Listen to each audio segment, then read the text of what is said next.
दोस्तों यूएफसी ने ranking system completely change कर दिया और इसका रिजल्ट इतना शॉकिंग है। और क्या ये सिस्टम फेयर है या पूरा कंट्रोवर्सी बनने वाला है, चलिए समझते हैं। सालों से यूएफसी रैंकिंग को लेकर फैंस कंप्लेन करते आ रहे थे। कोई फाइटर इनएक्टिव होने के बाद भी टॉप रैंकिंग में बना रहता था। कई फाइटर लगातार विंस के बाद भी रैंकिंग में ऊपर नहीं आ पाते थे। और कई बार फैंस कहते थे कि रैंकिंग परफॉर्मेंस से ज्यादा पॉपुलैरिटी पर चलती है।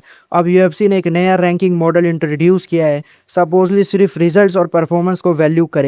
सबसे पहला फैक्टर है फाइट आउटकम। सिंपल लैंग्वेज में समझो, जीतोगे तो ऊपर जाओगे, हारोगे तो नीचे जाओगे। लेकिन सिस्टम सिर्फ लास्ट फाइट नहीं देखता, पूरा यूएफसी रिकॉर्ड कंसीडर करता है और रिसेंट रिजल्ट को ज्यादा इंपॉर्टेंस देता है। इनएक्टिविटी भी रैंकिंग को डैमेज कर सकती है। दूसरा फैक्टर स्ट्रेंथ ऑफ ऑपोजिशन, यानी तुमने किसको हराया। अगर तुम टॉप रैंक्ड फाइटर को हरा रहे हो तो तुम्हें ज्यादा क्रेडिट मिलेगा। अगर लोअर रैंक ओपोनेंट को हरा रहे हो तो रैंकिंग ग्रोथ उतनी फास्ट नहीं होगी। तीसरा फैक्टर है मेथड ऑफ विक्ट्री, और यही पॉइंट फैंस को सबसे ज्यादा पसंद आएगा। नॉकआउट्स, टीकेओ, सबमिशन, इन फिनिशेस को डिसीजन से ज्यादा वैल्यू दी जाएगी। यानी अगर कोई फाइटर डोमिनेंट फिनिश कर रहा है तो वो रैंकिंग में जल्दी क्लेम कर सकता है। चौथा फैक्टर है एक्टिविटी। जो फाइटर एक्टिव रहेगा उसको रिवॉर्ड मिलेगा। जब सालों तक फाइट नहीं करेगा उसकी रैंकिंग स्लिप करेगी। ये चेंज बहुत बड़ा है क्योंकि पहले कई फाइटर्स इनएक्टिव के बावजूद टॉप पोजीशन होल्ड करते रहते थे। पांचवा फैक्टर है विन स्ट्रिक और कंसिस्टेंसी। एक बड़ी विन काफी नहीं है, सिस्टम लगातार अच्छी परफॉर्मेंस को रिवॉर्ड करेगा। विन स्ट्रिक बिल्ड करोगे तो रैंकिंग ग्रो करेगी। और लास्ट फैक्टर है ओवरऑल रिज्यूमे, यानी पूरा करियर का body of work. System hype नहीं देखेगा, नाम नहीं देखेगा, सिर्फ परफॉर्मेंस और अचीवमेंट्स देखेगा। अब बात करते हैं सबसे शॉकिंग चेंजेस की। रॉबर्ट विटिकर फॉर्मर चैंपियन टॉप 10 से सीधा अनरैंक्ड। यार रोड्रिगेज रैंक 5 से सीधा अनरैंक्ड। मार्लिन वेरा टॉप 10 से सीधा अनरैंक्ड।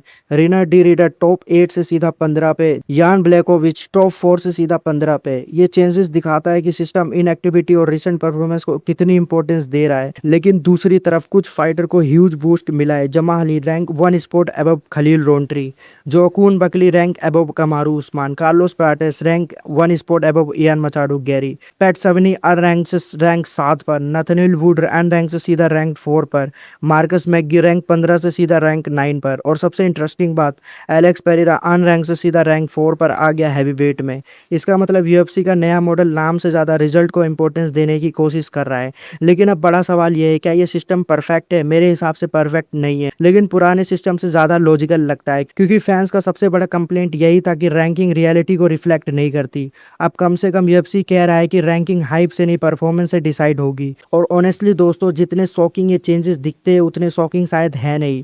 यार रोड्रिगेज काफी टाइम से इनएक्टिव रहे हैं। रॉबर्ट विटिकर भी रिसेंट लॉसेस और इनकंसिस्टेंट एक्टिविटी की वजह से मोमेंटम लॉस कर चुके थे।